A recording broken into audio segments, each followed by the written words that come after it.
الحمدللہ اللہ پاک کے فضل و کرم سے ہمارا طواف ہو گیا ہے، اور طواف کے بعد ہم نے اس جگہ جو ہے 2 رکعت پڑھی ہے طواف کے بعد۔ تو یہ مقام ابراہیم کے ارد گرد میں قریب میں پڑھیں گے تو بہتر ہے، اگر موقع ملے۔ اگر موقع نہ ملے تو آپ مسجد الحرام میں کہیں پر بھی یہ 2 رکعت پڑھ سکتے ہیں، ٹھیک ہے۔ ہم نے طواف کی الحمدللہ۔ طواف کے بعد ہم نے یہ دیکھا ایک بازو کھلا ہوا تھا، احرام اس طرح باندھ دی ہم نے، اور ہمارا طواف ہو گیا، 2 رکعت بھی پڑھ لی ہم نے۔ اب ہم جائیں گے سعی کرنے صفا مروہ کی طرف۔ طواف اور سعی کے درمیان اگر آپ کو تھوڑا سا رکنا ہے، تھوڑا سا تک گئے ہیں تو کوئی مسئلہ نہیں، آپ تھوڑا سا رکیں، جیسے ہم رکے ہیں ابھی 2 رکعت پڑھ کے ابھی ہم آب زمزم وغیرہ پئیں گے، 5-10 منٹ بیٹھیں گے، 10-15 منٹ بیٹھیں گے، انشاءاللہ پھر ہم جائیں گے سعی کے لیے۔ تو یہ مطلب گنجائش ہے، یہ نہیں ہے کہ آپ فوری آپ نے طواف کیا فوراً جائیں سعی کے لیے، فوری جائیں حلق کے لیے، ایسا نہیں ہے۔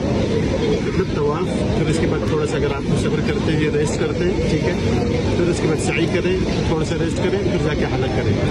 اگر کوئی بندہ مطلب اس کی ماشاءاللہ طاقت ہے، اس کی استطاعت ہے، سب کچھ ہے، تو وہ اگر ریسٹ نہیں کرنا چاہتا تب بھی ٹھیک ہے، طواف اس کے بعد سعی، پھر اس کے بعد حلق فوری تب بھی ٹھیک ہے، ریسٹ کر کے کریں گے تب بھی ٹھیک ہے۔ ابھی ہم ایک اور چیز رہ گئی ہے وہ دکھاتے ہیں، اس کو کہتے ہیں میزان رحمت۔ اس مقام میں دیکھیں اس طرف میزان رحمت کہتے ہیں اس کو۔ اس سے جب بارش وغیرہ ہو تو پانی وہاں سے گرتا ہے، اور لوگ بڑے شوق سے جا کے اس پانی کے نیچے نہاتے ہیں، اپنے آپ کو ڈالتے ہیں، یہ رحمت کا پانی ہے۔ تو یہ اپنا عقیدہ ہے، کوئی مسئلہ نہیں اس میں۔ وہ میزان ہے، وہ رہ گیا تھا مطلب میں نے آپ کو میزان کا بتایا، اور آپ کو مقام ابراہیم کا بتایا، حتیم کا بتایا، حجر اسود کا بتایا، رکن یمانی کا بتایا، اور اسی طرح ملتزم کا بتایا۔ تو یہ کچھ چیزیں ہیں جو ضروری ہیں، بابرکت چیزیں ہیں۔